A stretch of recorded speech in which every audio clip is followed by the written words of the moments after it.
आप देख रहे हैं अपना बिहार और आपके साथ मैं हूं विवेक। पहली खबर कुशवाहा को लेकर हो रही सियासत की। सीएम नीतीश ने एक बार फिर दो टूक कह दिया कि अगर उपेंद्र कुशवाहा को जेडीयू में रहना है तो अच्छा है, और अगर वे दूसरी पार्टी में जाते हैं तो भी अच्छा है।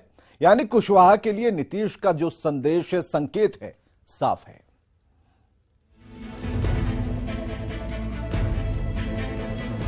बहुत अच्छा सर, इधर कहीं और जाए। मुख्यमंत्री नीतीश कुमार ये क्यों कह रहे हैं कि वो रहें तो अच्छा और ना रहें तो भी अच्छा? दरअसल नीतीश कुमार का बयान उपेंद्र कुशवाहा को लेकर सामने आया। गणतंत्र दिवस के मौके पर मुख्यमंत्री से मीडिया वालों ने जब कुशवाहा के ट्वीट को लेकर सवाल पूछा तो नीतीश ने कहा, जिनको जाना हो जाए, किसने रोका है। एक बार फिर सुन लीजिए नीतीश क्या कह रहे हैं कुशवाहा के बारे में। क्या मत है उस जाने आए, वो हम लोग स्वागत किए। रहे बहुत अच्छा सर, इधर कहीं और जाए, इन सब चीजों पर हमारा कोई। नीतीश के साथ ही जेडीयू के प्रदेश अध्यक्ष उमेश कुशवाहा ने भी कहा है कि उपेंद्र कुशवाहा को जल्द पार्टी से त्याग पत्र दे देना चाहिए। नैतिकता की बात कही जा रही है तो वहीं एलजेपी आर के अध्यक्ष चिराग पासवान ने कुशवाहा को साथ देते हुए कहा कि अपना हिस्सा छोड़कर कुशवाहा क्यों जाएं? पार्टी के जो समर्पित कार्यकर्ता हैं उनके बलबूते पर 75 लाख सदस्य बने हैं, संगठन मजबूत हुआ है। कोई आए कोई जाए कोई प्रभाव नहीं। पार्टी में कुछ नहीं है, उनका कोई जमीन नहीं है। पार्टी में जब से वो आए हमेशा पार्टी को कमजोर करने का काम उन्होंने किया। वो रहते हुए महात्मा फूले समता परिषद बना उनके द्वारा संचालन कराया जा रहा था। महात्मा फूले क्या है, जब आप आरएलएसपी ने विलय कर लिया तो फिर महात्मा फूले संगठन चलाने का क्या तर्क है? क्या आप चाहते हैं? अरे हम लोग क्या कार्रवाई करेंगे? शर्मानी चाहिए, त्यागपत्र दे देना चाहिए उस आदमी को। बिल्कुल सही कह रहे हैं। और यही बड़का भाई जब छुटका भाई थे तो किस तरीके से इन्होंने बड़का भाई की संपत्ति हथियाने का काम किया था। मैं मुख्यमंत्री नीतीश कुमार जी का मैं जिक्र कर रहा हूँ। अपने पार्टी के राष्ट्रीय अध्यक्षों के साथ इनकी क्या भूमिका रही है मुख्यमंत्री जी की, ये किसी से छुपा नहीं है। बार बार इनके बारे में कहा जाता है कि कोई ऐसा सगा नहीं जिन्हें इन्होंने ठगा नहीं, और ये ही इनकी कार्यशैली का हिस्सा रहा है मुख्यमंत्री नीतीश कुमार जी की। जब उपेंद्र जी जब इस बात का जिक्र करते हैं, बिल्कुल सही जिक्र करते हैं। क्यों वो अपना हिस्सा छोड़ेंगे भाई?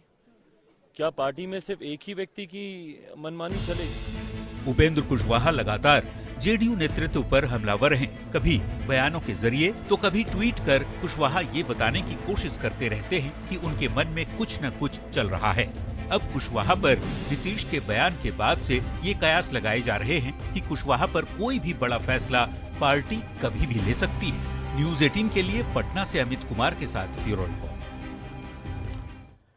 तो विपक्षी एकता की कोशिश में जुटे नीतीश कुमार क्या अब कांग्रेस से दूरी बनाने लगे हैं? यह सवाल इसलिए क्योंकि जेडीयू ने साफ कर दिया है कि राहुल गांधी की भारत जोड़ो यात्रा के समापन समारोह में पार्टी का कोई नेता शामिल नहीं होगा। ललन सिंह ने कांग्रेस अध्यक्ष मल्लिकार्जुन खड़गे का जो पत्र लिखा है उसके मुताबिक 30 जनवरी को नीतीश कुमार समाधान यात्रा पर रहेंगे, जबकि वे खुद नागालैंड में चुनाव प्रचार में रहेंगे। इस चिट्ठी के बाद कई तरह के कयास लगाए जा रहे हैं।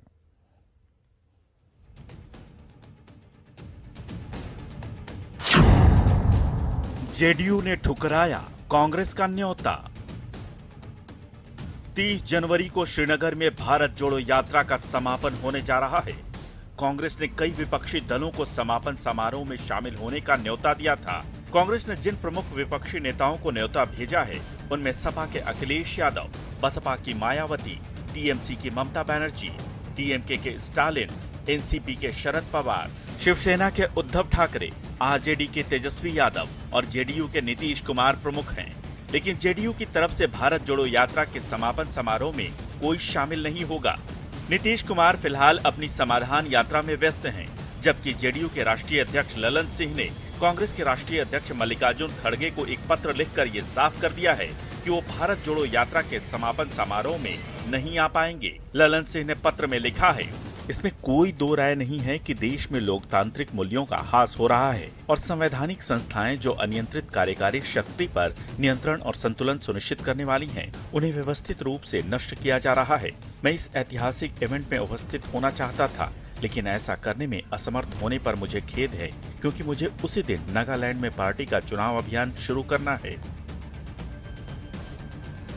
ललन सिंह ने पत्र लिखकर 30 जनवरी को भारत जोड़ो यात्रा के समापन समारोह में शामिल होने में असमर्थता जताते हुए कांग्रेस को एक सलाह भी दी है। ललन सिंह ने लिखा है, मेरी पार्टी का यह गंभीरता से मानना है कि वक्त की दरकार एकजुट विपक्ष है और उम्मीद करता हूं कि कांग्रेस इस दिशा में उपयुक्त कदम उठाएगी। जेडीयू के किसी नेता का कांग्रेस की यात्रा में शामिल न होने का फैसला सियासी हलके में चर्चा का विषय बना हुआ है। चर्चा इसलिए भी है कि जेडीयू के तमाम बड़े नेता नीतीश कुमार को पीएम मटेरियल भी बता चुके हैं, जबकि कांग्रेस राहुल गांधी के सिवाय किसी का भी नाम सुनना नहीं चाहती। ऐसे में जेडीयू का कांग्रेस के न्योते को ठुकरा देना कई तरह के सवाल खड़े करता है। न्यूज़ 18 के लिए पटना से आनंद अमृतराज के साथ ब्यूरो रिपोर्ट। तो हलचल आरजेडी में भी है। सीएम नीतीश कुमार के खिलाफ बयानबाजी करने वाले पूर्व मंत्री सुधाकर सिंह को पार्टी ने नोटिस थमाया, लेकिन जवाब देने के बजाय सुधाकर ने एक बार फिर सरकार पर निशाना साधा।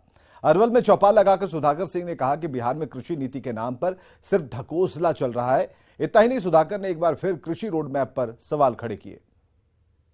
जाता तो 15 दिन तक कर दिया गया, तो इसमें कोई गड़बड़ बात करेगा तो पार्टी देखी हुई कि नहीं। सुना आपने, कुछ समझ आया? तेजस्वी यादव किसको समय देने की बात कह रहे हैं?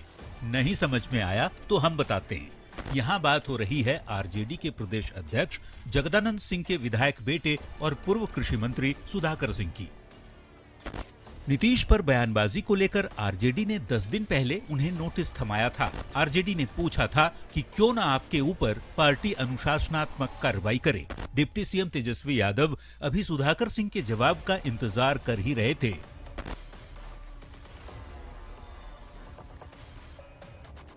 कि नोटिस के 10वें दिन सुधाकर सिंह ने फिर से नीतीश सरकार पर हमला कर अपनी मंशा जाहिर कर दी।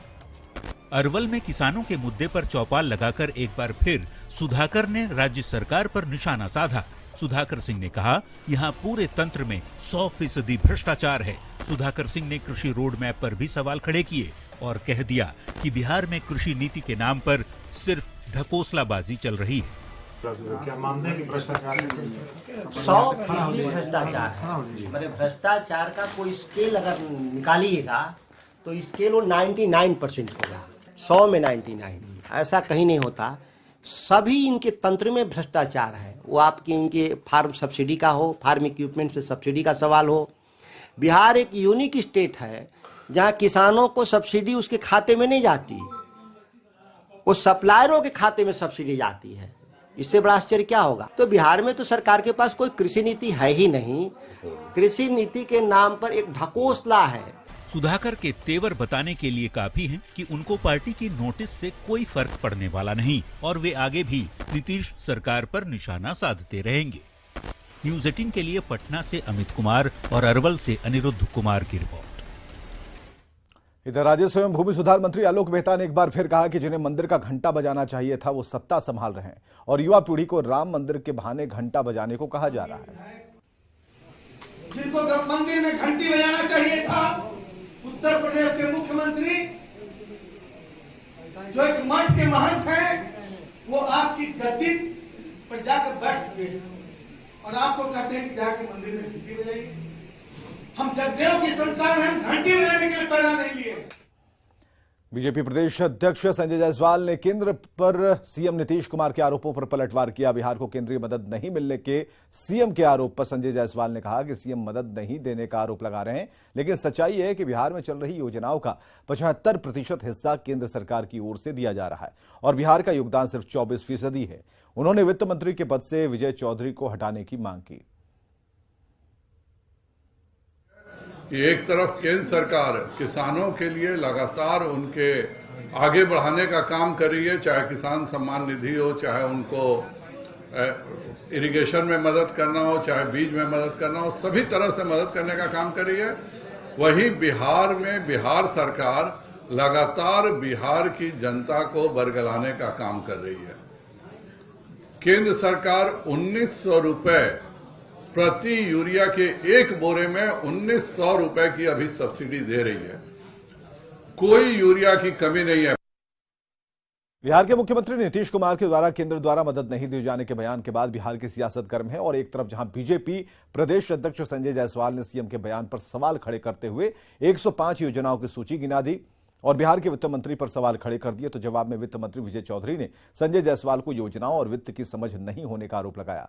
विजय चौधरी ने कहा कि जिन योजनाओं की सूची संजय जायसवाल दिखा रहे थे वो सभी केंद्र प्रायोजित हैं और अब तो उन योजनाओं की भी राशि कम कर दी गई है। जिन योजनाओं में पहले केंद्र सरकार 90% राशि देती थी, अब सिर्फ 60% पैसे दे रही है।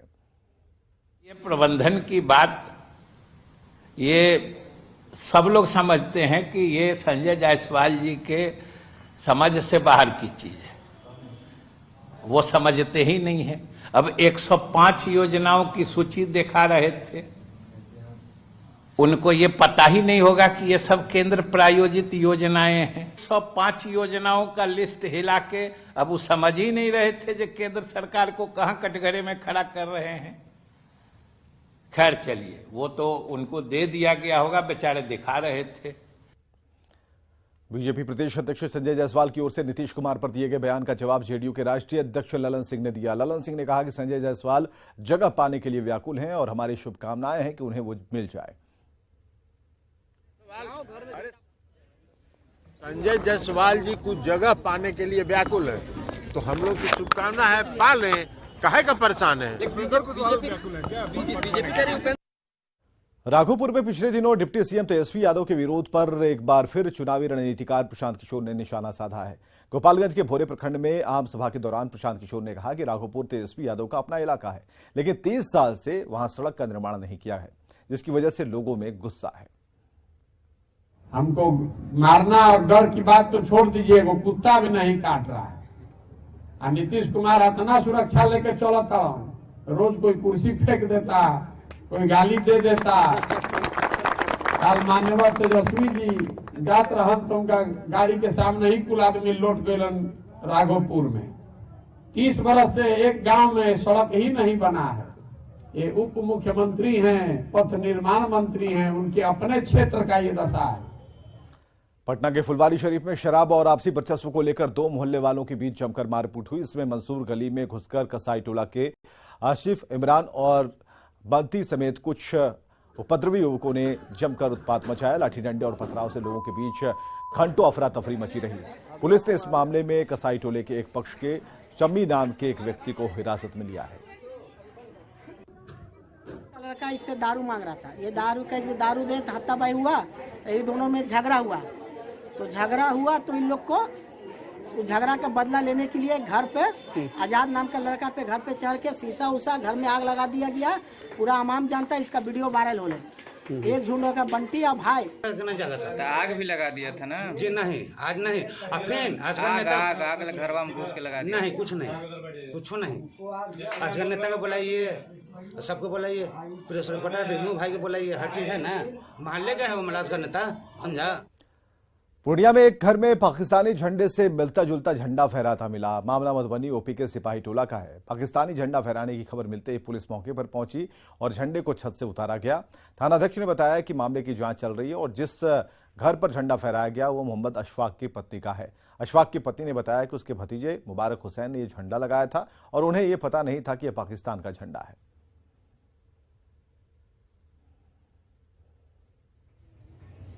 पाएंगे या एसडीओ साहब बता पाएंगे? अभी जाते हैं, उनसे मिल लेते हैं। अभी आपने जो झंडा उतारा उसका जांच पड़ताल कर लेते हैं, इसमें आगे क्या किस तरह की कार्रवाई हो सकती है? अभी जा रहे हैं, एसडीओ साहब बड़े पदाधिकारी से संपर्क कर। अरे पाकिस्तान, हम लोग को नहीं पता है कि पाकिस्तान का है कि क्या। ये घर तो आप ही का है ना? मेरा भैंसुर का लड़का लगाया है, अब आ रहा है। क्या नाम है आपके भैंसुर का?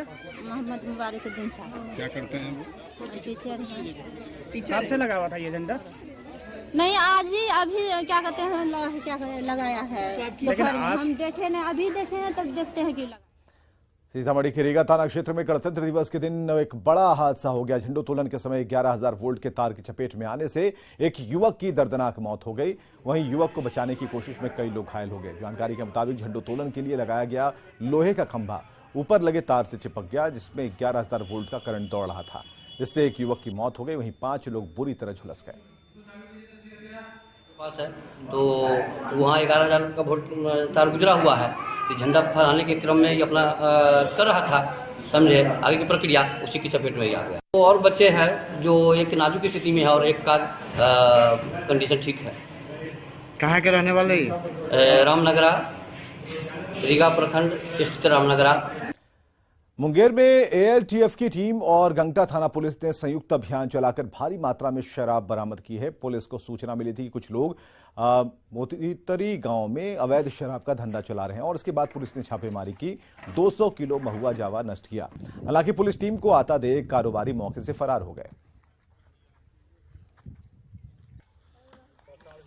और बड़ी खबर नालंदा से, जहां दहेज को लेकर एक नवविवाहिता की जलाकर हत्या की गई है। घटना सिलाव थाना क्षेत्र के मितवा गांव की है। मृतक के परिजनों का आरोप है कि शादी के बाद से ही और अधिक दहेज की मांग को लेकर ससुराल में सभी लोग लड़की को प्रताड़ित करने लगे थे और कई बार उसके साथ मारपीट की गई और अब उसकी हत्या कर दी गई। घर में लड़की को जलाने और शव के जले टुकड़े मिले हैं। घटना के बाद ससुराल के सभी लोग फरार हैं। 2 साल पहले ही 2021 में गया के महकार की लड़की की शादी नालंदा के सिलाव में हुई थी। शादी से ही प्रताड़ित इनके द्वारा, इनके लड़का के ऑल फैमिली, लड़का के ऑल फैमिली, लड़की के माँ, लड़का के माँ, बहन, भाई, पति, ससुर, इन लोगों के द्वारा इस लड़की को शुरू से ही क्रश किया गया। विवाह से ही इनको जान मारने का धमकी, मामला सिर्फ पैसा का रहा, तिलक का रहा। लखीसराय से बड़ी खबर आ रही है। दंगल में पहलवान की मौत हो गई है। पटकनी खाते ही पहलवान की मौत हुई।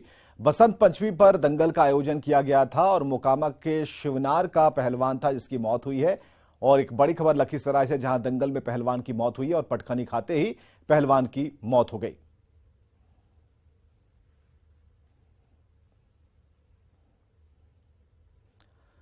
बक्सर के चौसा में बन रहे थर्मल पावर प्रोजेक्ट के लिए जमीन अधिग्रहण का मामला धीरे धीरे तूल पकड़ता जा रहा है। किसान अपनी जमीन को लेकर उचित मुआवजे की मांग कर रहे हैं और आज इसी मुद्दे पर ट्रैक्टर रैली निकालकर अपना विरोध दर्ज कराया। सैकड़ों की संख्या में किसान अपने ट्रैक्टर को लेकर सड़कों पर उतरे और मार्च किया।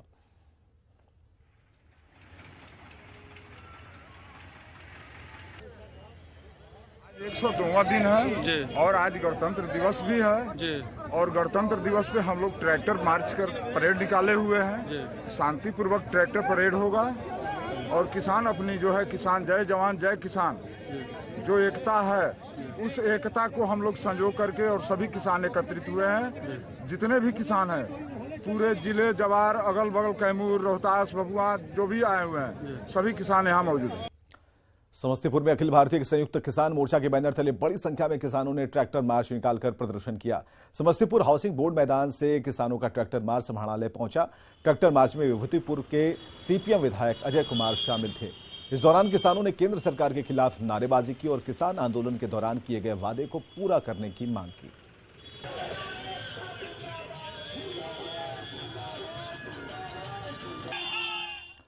1 फरवरी को आम बजट के साथ ही केंद्र का रेल बजट भी पेश होगा। रेल बजट को लेकर आम लोगों और खासकर रेल यात्रियों को बड़ी उम्मीदें हैं। पटना जंक्शन से सफर करने वाले लोगों को भी रेल बजट से काफी उम्मीदें हैं और कोई साफ सफाई और बेहतर सुविधा की उम्मीद कर रहा है, कोई सीनियर सिटीजन के लिए सुविधा बढ़ाने की मांग कर रहा है। वहीं रेलवे कर्मचारियों को भी बजट से कुछ अपनी ही उम्मीदें हैं। साफ सफाई बहुत अच्छी तो नहीं है। आप ऊपर अपर क्लास वेटिंग रूम में जाके देखिए, वहाँ का बाथरूम लैट्रिन इतना गंदा रहता है कि हम लेडीज मतलब इमरजेंसी रहता है, मजबूरी में जाना पड़ता है। साफ सफाई का ध्यान रखा जाए। सीनियर सिटीजन के लिए जो है ना, जो मिल रहा था सुख सुविधा वो मिलनी चाहिए। दूसरी बात है कि कई ऐसे जो है कोमूट वाला जो है ये है, उसमें सफाई नहीं हो रहा है, उसमें बैठने में बहुत दिक्कत हो रहा है कि वो करके जाता है, उसमें पानी नहीं मिलता है, बाद में बोलता है भाई आगे जाएगा पीछे जाएगा, वो लोग जो है ना साफ नहीं करता, खासकर कोमूट वाला जो। बजट से हमारा सबसे बड़ा अभिप्राय तो हम कर्मचारियों का ये है कि हमारे आयकर के स्लैब में बदलाव हो। ये सबसे बड़ी समस्या हम लोगों के लिए है। हर चीज का अपना एक सोल्यूशन निकलता है, लेकिन हम चाहते हैं कि आयकर की छूट की जो सीमा है वो बढ़े, स्लैब में बदलाव हो। अगर आप लग्जरी गाड़ियों के शौकीन और बजट की वजह से गाड़ी नहीं ले पा रहे तो गोपालगंज में मद्य निषेध विभाग कम पैसे में आपके शौक पूरे करने का सुनहरा मौका लेकर आया है। मद्य निषेध विभाग 200 से ज्यादा छोटी बड़ी गाड़ियों को नीलाम कर रहा है जो शराब के मामले में पकड़ी गई हैं। इनमें कई लग्जरी और महंगी कार भी शामिल है। गाड़ियों के लिए 28 जनवरी तक आवेदन करना होगा। फिर इसके बाद 1 फरवरी से 3 फरवरी तक जब्त गाड़ियों की नीलामी होगी। सबसे पहले स्क्रैप हो चुके वाहनों की नीलामी होगी, फिर उसके बाद 2 और 3 फरवरी को बेहतर कंडीशन वाली गाड़ियों की नीलामी होगी। बाइक स्कूटी की कीमत 2,000 रुपए से शुरू की गई है, जबकि कार की कीमत 20,000 रुपए से शुरू की गई। बस की कीमत 1,80,000 रुपए, जबकि ट्रक की कीमत 2.5 लाख रुपए से ऊपर निर्धारित की गई है।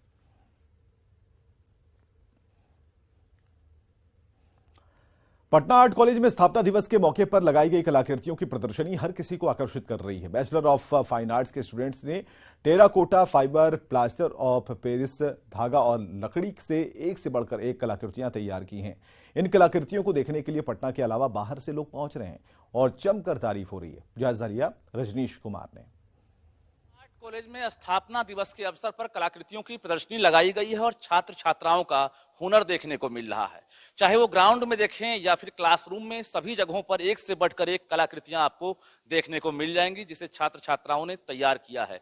3 दिनों तक यह स्थापना दिवस कार्यक्रम मनाया जाएगा और आप देख सकते हैं कि चाहे महापुरुषों की कलाकृति हो या पर्यटन स्थल हो या फिर अन्य कलाकृतियां हैं जो संदेश देने वाला है, उसे यहाँ पर छात्र छात्राओं ने तैयार किया है। तो सबसे पहले हम स्टूडेंट्स से ही बात कर लेते हैं। सब अपना अपना सब कोई अपना फीडबैक दे रहा है। कोई कह रहा है अच्छा है, सबके हिसाब से सबका अपना अपना मेंटलिटी है। कोई कह रहा है अच्छा है, कोई कह रहा है यहाँ ये चीज अच्छा होना चाहिए। क्या लग रहा है कि काफी मेहनत वाली चीज है? ये मेहनत वाली चीज तो है। स्कल्पचर डिपार्टमेंट हार्ड वर्किंग है, इसमें थोड़ा मेहनत लगता है, लेकिन काम करने के बाद बहुत अच्छा लगता है। आपने क्या सब तैयार किया? वुड कार्विंग, स्टोन कार्विंग, जैसे ये है स्टोन कार्विंग मेरा, तो बहुत सारा वर्क है। फाइबर कास्टिंग हो गया, रिलीफ हो गया। क्या नाम हुआ आपका? कुमारी अर्चना। यहाँ के जो सीनियर स्टूडेंट्स हैं उनका भी सपोर्ट मिला होगा आपको। क्या लग रहा है कि इस स्थापना दिवस के अवसर पर जो आपकी कला है उसे दिखाने का मौका मिला? यस, ये जो यहाँ पर हमारे जो कॉलेज में वो फ्री ऑफ कॉस्ट का हम लोगों को एग्जीबिशन लगाने के लिए मिलता है, जो यहाँ से निकलने के बाद बाहर शायद ही कभी पॉसिबल हो। आगे देखिए जोहार झारखंड।